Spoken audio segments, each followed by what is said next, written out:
Hello, welcome to Party of the Geeks. This is a Let's Build conversion section we're going to be doing. Here we have in front of us is the new Dark Eldar Archon model. The model I said I didn't really like that much. It's not the model itself, it's just the stance I don't like. So we're going to convert our own Archon. Okay, so I'll unbox this as well so you can have a look at what it would look like. But what we want to make it like is the Archon of the there we go, find him. There he is. This Archon here, there we go, of the flayed skull.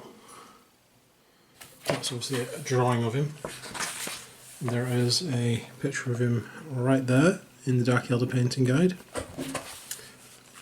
with some close-ups later on. There he is at the back. So that is the larger model there. So we're going to convert the Archon into this guy. So first we need a few parts from the Dark Eldar range. So I'll show you what you need if you want to convert this guy as well. If you can ever figure out how to say his name, Malidrach. Malidrach. Not going to attempt his first name. So what you're going to need is one of these hooks. This is off the Raider kit, and it's the the hangers on, shall we say. They hang on to the side of the Raider. They've got these hooks and pikes type things. We're going to want this one to represent these like big flash hook thing. And in games terms, we're going to use this as a power weapon. And if you look at the 40k rulebook, it does say anything that's a spear is counted as a power lance. So we're just going to count it as a power lance for the games that we play. So that's what we're going to use that as. You're going to also want a helmet from the Reaver pack. There we go, that's the helmet we've picked.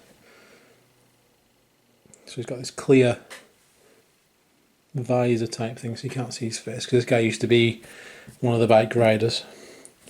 And we're also going to need the blast pistol even, off the Kabalite warrior sprue, which I've got a sprue here. I need some more of these, I just bought this today.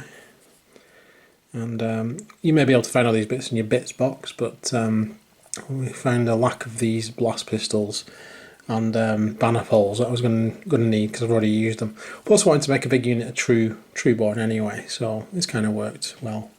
So all these guys are going to become trueborn, but the bits like this, we're going to need this for our Archon.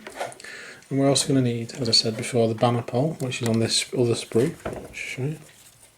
which is there on the sprue. So we're going to need these two parts as well. So I'm just going to clip them off and I shall be back with you. So here is the Archon sprue. There it is. Have a look at that before it's diced up. So the parts we're going to want from this are the legs, the cloak, the body. That's all we're going to want off this, and the chains, I think. You can use the scenic base that comes with it. I think I might make my own, more in keeping with the Archon here. In his background, on his radar, he's got a brazier full of burning Eldar soulstones, which I might convert up next time I get a radar. I might make a radar with the brazier on the front with Eldar soulstones in it. But what I might do for this model, I might actually make a scenic base and put some dead Eldar bits on it. We can find some sprue bits. I'll go have a look for them in a minute. But for now, we shall cut the parts off this that we need, and we'll get back to you in a second. So here is all the components you should need to make this guy, minus the base. We'll get to that in a second. But we're going to start by sticking together the legs, which are these two things here, and we're going to stick them to the body. So we'll just do that. Okay, so that's that bit stuck together there. You can see that. There we go. Sticks like that. There are two little tabs on the base of the feet.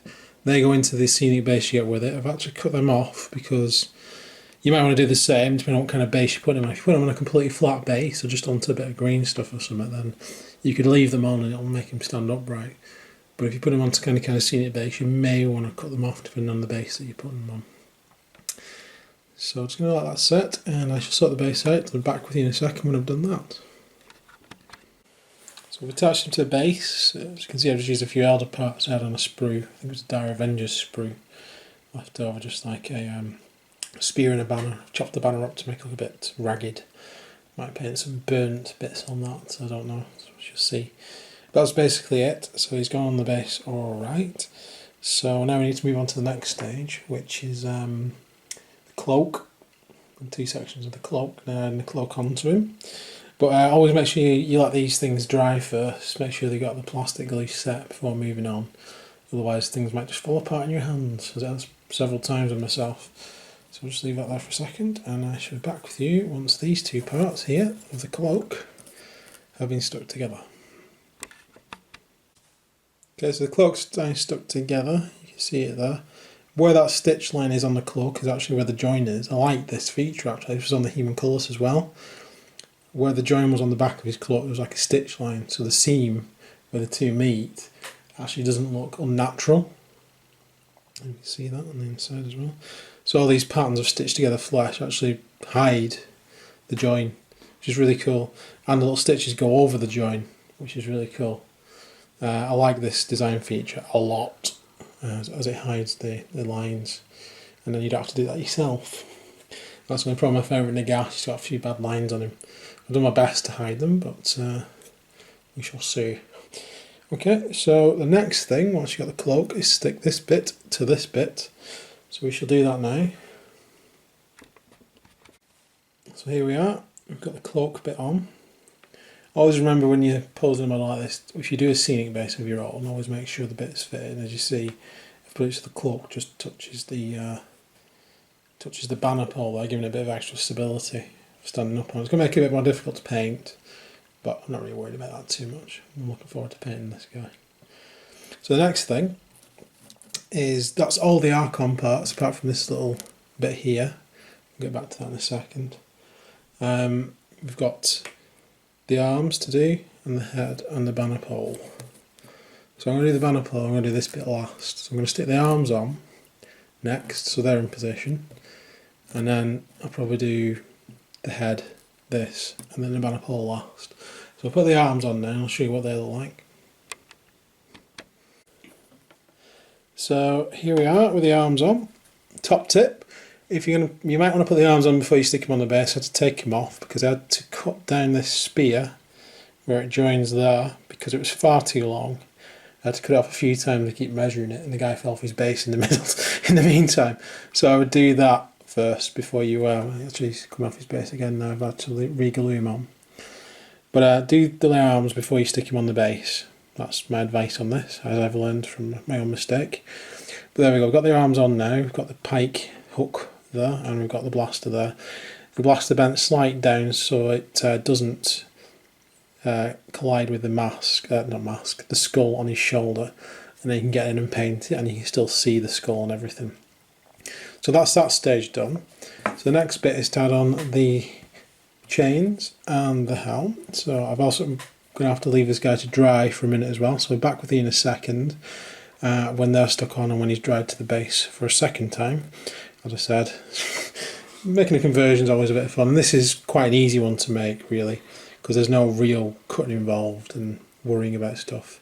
But I do like this so far, and I'll be back with you in a second when we've got the chain and the helmet on.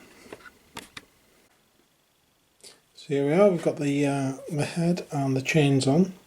In order to get the head on, because of the shape of the head, you've got to bend the hair on the skull back slightly. You might be able to see that on the camera where it's been bent, in order to get him looking down the lance point. That's all we had to do with that, pretty simple. Last thing now is just to stick the banner on. And there we have it, the finished model with the banner pole on. The banner in the book looks like it's been bent slightly to the going that way. Yep, so that would be his left, our right. So the face of the banner is more like that behind him, so you can see the pattern on the banner, the transfer. I'm going to keep it like that, just because the Archon I've already got has got the banner bent at that angle anyway, because I did that originally for the same reason. So I just want I don't want him to look exactly the same. Plus, from that angle there, which you're going to see him at, it's going to look pretty cool, I think. So there he is, pretty simple conversion, no real problems there at all. Just got to wait for that green stuff to dry on the base now, and then I'll be able to spray and paint him. There we go. So I hope you've enjoyed looking at this. I think that's a massive improvement on, bit of a fuzziness there, massive improvement on the original Archon model. But the Archon is completely compatible with all the Dark Eldar kits, so massively convertible. Just like the Homunculus, the stuff you get with the Homunculus and the racks, you can easily convert them with different weapons. But this is probably even more so, because that was a very easy conversion to do. Hope you've enjoyed seeing it and seeing how easy it was to make. And there we go. So we've been Pantheon the Geeks, and this is Vraesque, Malidrach, Cabal of the Flayed Skull, leader of them, signing off. And we shall see you soon. Bye for now.